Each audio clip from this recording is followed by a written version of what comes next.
Into the Heart of Advent, Chapter 11, Frost. Our reading is from the 10th chapter of John's Gospel, the RSV, and it's a selection of verses from the passage running verses 1 to 18, but I encourage you to look it up and read the whole thing. Jesus said, "The sheep hear his voice, and he calls his own sheep by name and leads them out. When he has brought out all his own, he goes before them, and the sheep follow him, for they know his voice. A stranger they will not follow, but they will flee from him, for they do not know the voice of strangers." So Jesus again said to them, "Truly, truly, I say to you, I am the door for the sheep. I am the door.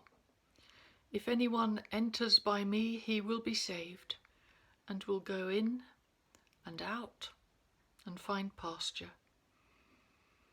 I came that they may have life, and have it abundantly. I am the good shepherd. I know my own, and my own know me." I didn't always live here in this town by the sea. In my childhood, our family moved from place to place, but my favourite of our homes was a 13th century house on the outskirts of a country village. It was while we lived there that I first got to know Jesus. I'd heard about him, of course, but I met him for myself then. We had a huge garden, 5 acres, with a river running through it. The ground rose steeply in a protective, encircling belt of woodland around the paddock where gypsies kept their party-coloured horses and where later we grazed sheep.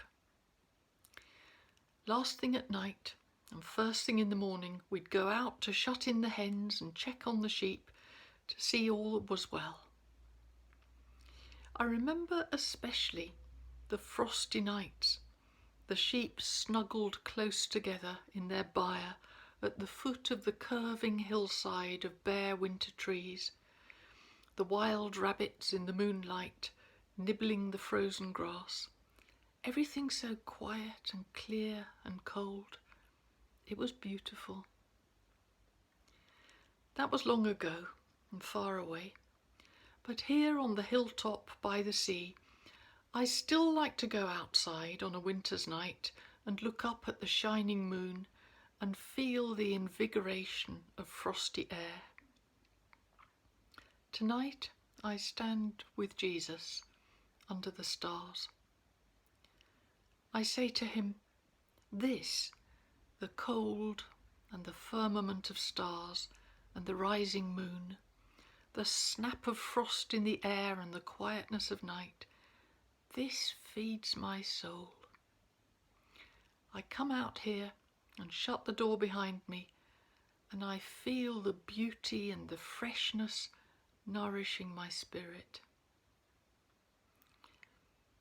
He doesn't reply, and his silence speaks, but I can't read it. "What?" I ask him.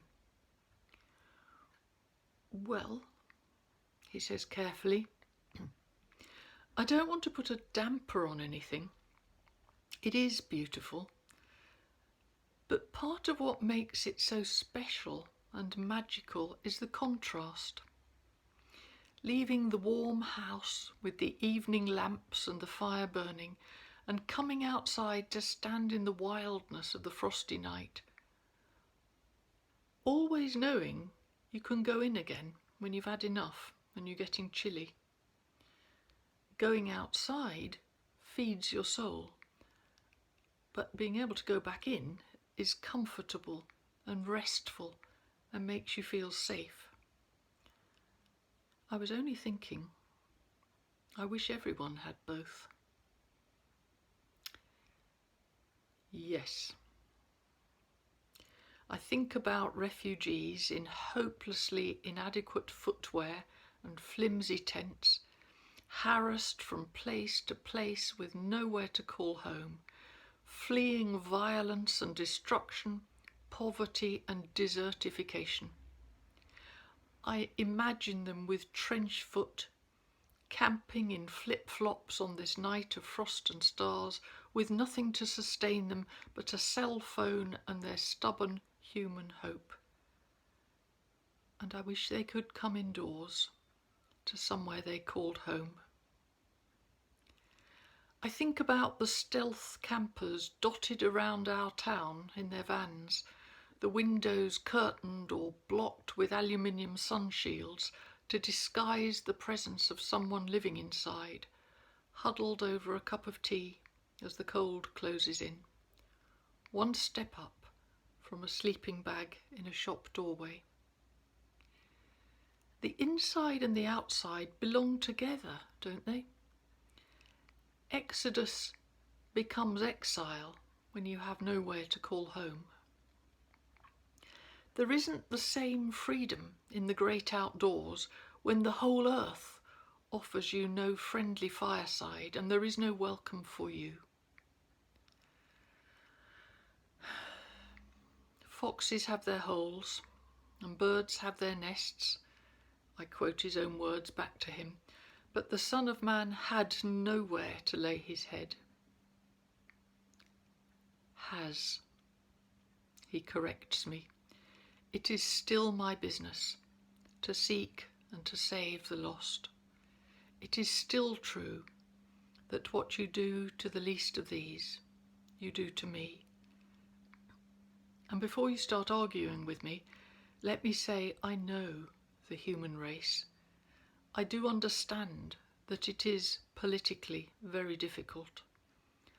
I know well that your house is full and your pocket is empty.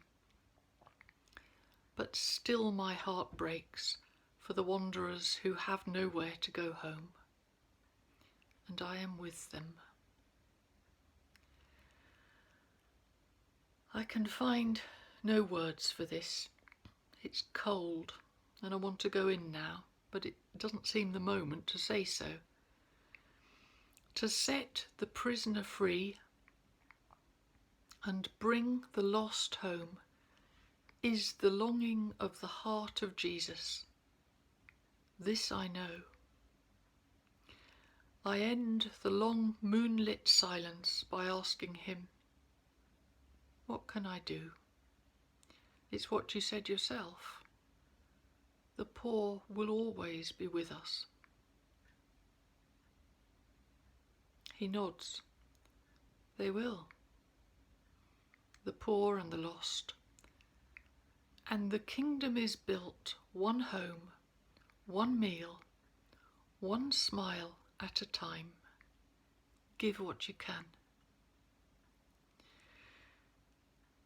Later, when we've gone inside and closed the door against the night, sitting by the warmth of the fire in the hearth, he adds, you know, there is also a way of being with people that helps them come home, whatever their circumstances may be.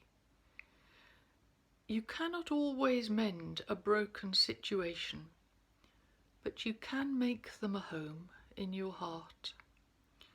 By the choices you make and the person you become, you can weave the fabric of welcome and reconciliation. It's the love that makes a building a home and not a prison. And it's love that sets people free instead of driving them away. That's the thing to work on. You can afford to love.